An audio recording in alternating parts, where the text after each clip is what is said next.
it's Melissa, and welcome back to my channel. If you're new, hello and welcome. We'll be making these adorable little earrings. They remind me of sunflowers, perfect for the summer season and all things floral. And they are using beads from the Softlex company. So I will go ahead and leave a link down below for the products I am using. These adorable little Czech glass flowers and then the sunflower beads. You'll need some 6mm head pins, an ear wire of your choice, of course, your beads, and these are about 6mm little flowers, and then two of your Czech glass flowers and 12 head pins. And don't forget to hit that subscribe button and like this video so you'll be notified when I upload new content. And on our 18mm flower, we're going to make our wrapped loops. And the best way to do that is use the one-step looper. I'm using the 1.5. What's great about the one-step looper is it makes consistent loops, so that way you don't have to worry if they're going to be different sizes. And especially for this earring, you want them all the same size. So we're going to take our looper.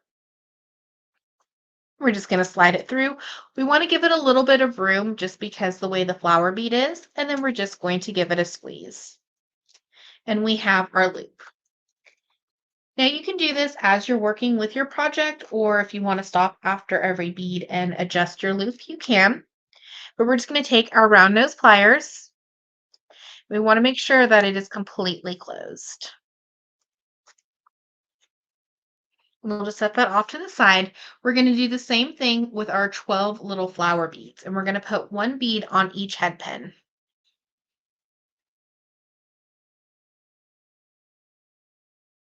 Have all the little head pins and the beads on the head pins. So we're just going to start making our loops. And what's great also with the one-step looper is if you need to make a lot, like you have a charm bracelet or you're making a lot of different little tassels or dangles, this is the quickest way to make your wrapped loops. We're going to open up another jump ring and attach it to the first jump ring with the flower. And you can use chain as well for this design. Just make sure that it is unsoldered so you're able to open up the links. So we have our two jump rings and our flower. Now we're going to start to add on our little tassels. And the reason why we put two jump rings is so that the flowers are not going to overlap on your flower on the bottom. So we're going to slide on that third jump ring. So you should have your flower, 3 links of chain, or 3 jump rings. We're going to slide on 2 of our little flowers, and then we're going to switch sides and add 2 more flowers on the other side. So we should have 4 altogether. Then we're just going to close up our loop. If you need to put it down, that's okay. And then we're going to pick up another jump ring.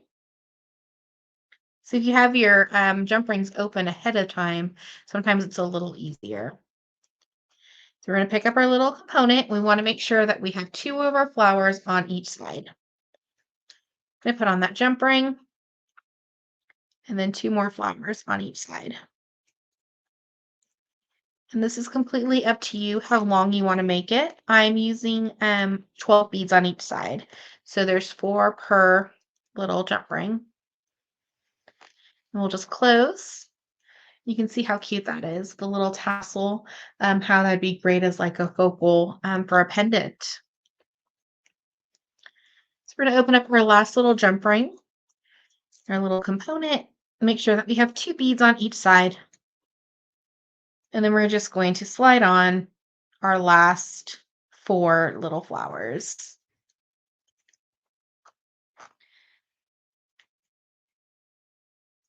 Onto our ear wire and close. And we have our beautiful floral earrings. Thank you so much for watching today's video. I hope you enjoyed.